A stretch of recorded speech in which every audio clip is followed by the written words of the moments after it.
Hello everybody, it's What's in the Jar, and I believe this is our season finale, which means, if I'm counting correctly, we've been doing this 60 times, is that right? It says that's right.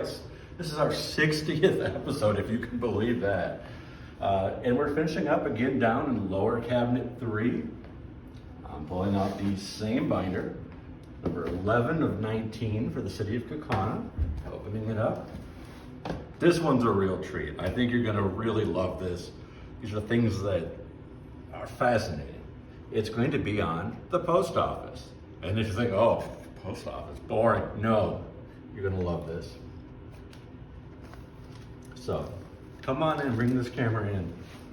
Now, you probably know this, but if you don't know this, the post office is not a city position. It is a government entity run by the federal government. It just happens to be local.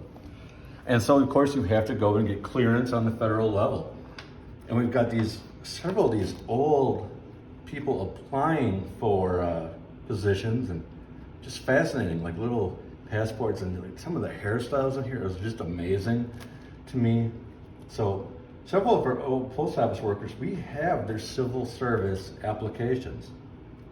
We've got documents. We've got the post office department. We've got a letter to the postmaster in Kaukauna from the 1920s where they're actually talking about combining. At the 1920s, there was a north side post office and a south side post office.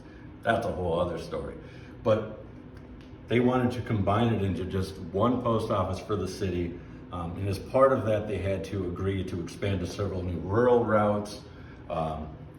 So this is like the actual behind the scenes of how the federal government is deciding what territory Kaukauna Post Office has and has to cover.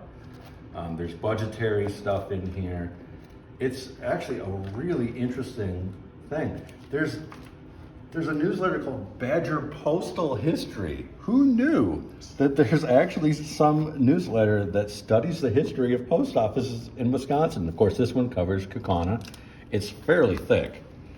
So if you want to read about the history of the post office, got that covered. All kinds of original documents related to its history here. I'm geeking out a little bit here if you can't tell. But if you're into the same sort of things that I am, the minutia, the original documents, we actually have a pretty decent assortment for the Kaukauna post office. And you should check those out, because that's what's in the jar.